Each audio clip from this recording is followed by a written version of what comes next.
Hello and welcome to the LifeWorks podcast. I am your host, Mark Botros. In today's episode, I want to talk about how to manage a micromanager. 9 strategies to help you overcome bad management. In a previous episode, Confessions of a Micromanager, I talked about what's really going on inside the head of a micromanager using myself as the case study. In that episode, I talked about the problem. How micromanagers operate primarily from a place of insecurity, fear, or a lack of control or trust. In some cases, their behavior comes from extraordinarily high standards. In this episode, we explore the solutions on how to effectively manage the micromanager so that while that manager is getting on everyone else's nerves, you will have some peace and sanity. So I want to suggest several steps or several things that we can do to help manage the micromanager. Here they are. 1, think ahead. Stay 4 steps ahead of them. Your average worker and manager is usually working on what's due and in the fire now. Above average performers and many micromanagers are usually thinking about 1 to 2 steps ahead. Often, micromanagers are always anticipating what can go wrong and what will make them look bad, something they want to avoid at all costs. If you think 4 steps ahead, you should be able to anticipate many of the questions that a micromanager will ask you. Also, think about the questions that are, quote-unquote, top of mind for your micromanager. What is of utmost importance to them? What do they value? What is on their mind? What might they be asked by their management or peers? Answer these on a consistent basis, and you should be able to anticipate and predict the needs and wants of your micromanager. 2, work ahead. This is a key truth in the workplace or even in school. Absolutely no one, including your micromanager, will ever fault you for working ahead and getting work done early. Most people do not. They only react to what is before them that moment, that day.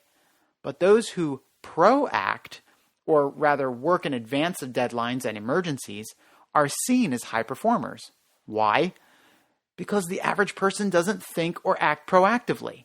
In any business environment, it's better to be making progress early rather than trying to catch up. What makes micromanagers crazy is that they really want things done sooner rather than later. And done well, but most people around them don't operate that way. If you work ahead with a sense of quality and let your micromanager know that you are on a consistent basis, they should develop enough trust in you that they will bother you a little less. 3, ask their advice. People love being asked advice. Micromanagers especially. It helps them in a couple of ways. First, they have the opportunity to impart their wisdom to you. Second, it makes them feel involved in what you're doing, and they don't have to ask you separately about it. 4, communicate status. Micromanagers need to know what's going on because they don't want to look bad to their management or their peers. They want to know everything about everything. No detail is too small. This one requires a little balance. You want to give just enough information to satisfy the amount of detail that they want, but also some micromanagers can dig into the weeds, so to speak, on details that don't really matter. Be as detailed and consistent as possible. Remember, they are looking for what's wrong and what can potentially surprise them badly. It's good to surface those issues earlier rather than later. One of H. Ross Perot's mantras was, "Bad news doesn't get better with age." 5, communicate when. When is always the key question. Micromanagers want to know when things are going to happen because they want their expectations managed, so they can manage others' expectations as well. Remember, they want to look good to others. So when you give them a date for when something is going to be finished, you need to be sure you hit that or have a very good explanation as to why you can't. In any project or activity, there are 3 success factors, and they are quality, schedule, and cost. So when is always a key question when evaluating how a project or task is going. Remember, it's always better to be early than late. 6. Give them the warm fuzzy.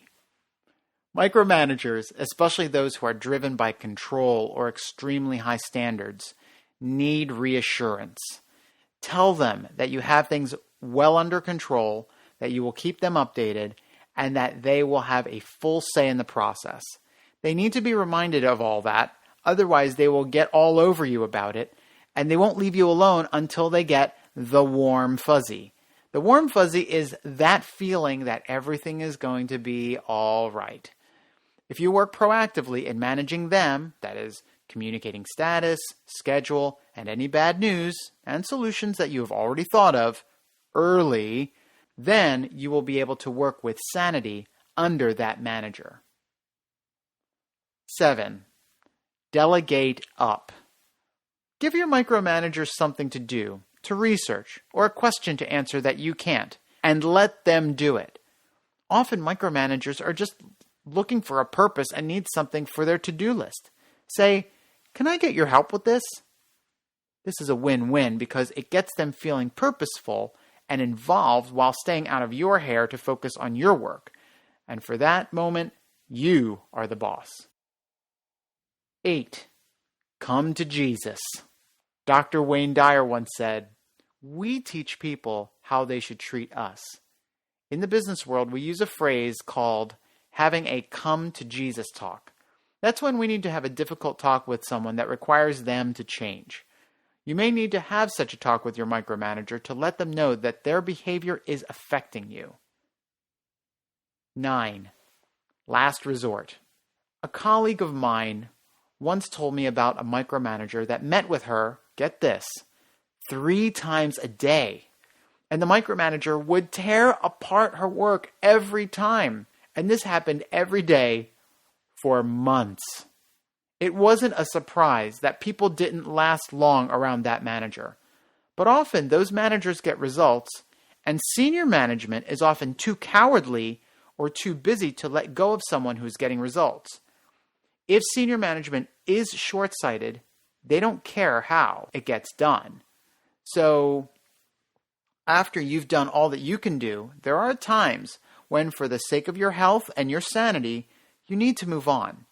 But only do so after you've tried everything that we've previously talked about, after you've given the situation a real chance, and after you've learned and milked everything you can from that manager. After all, there's a reason why they became the boss, and you need to learn why that is. Only then should you move on. Bad managers are like weeds.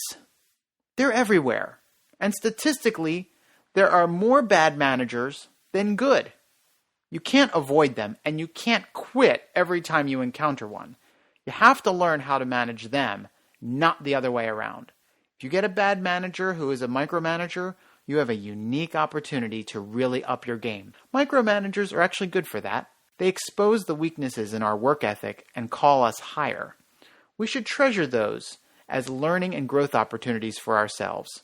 But there are situations where it is simply impossible to make work, and that is a judgment call on your part. But know this, if you help your micromanager to be successful, then they will eventually move on or get promoted. Or you may get promoted instead.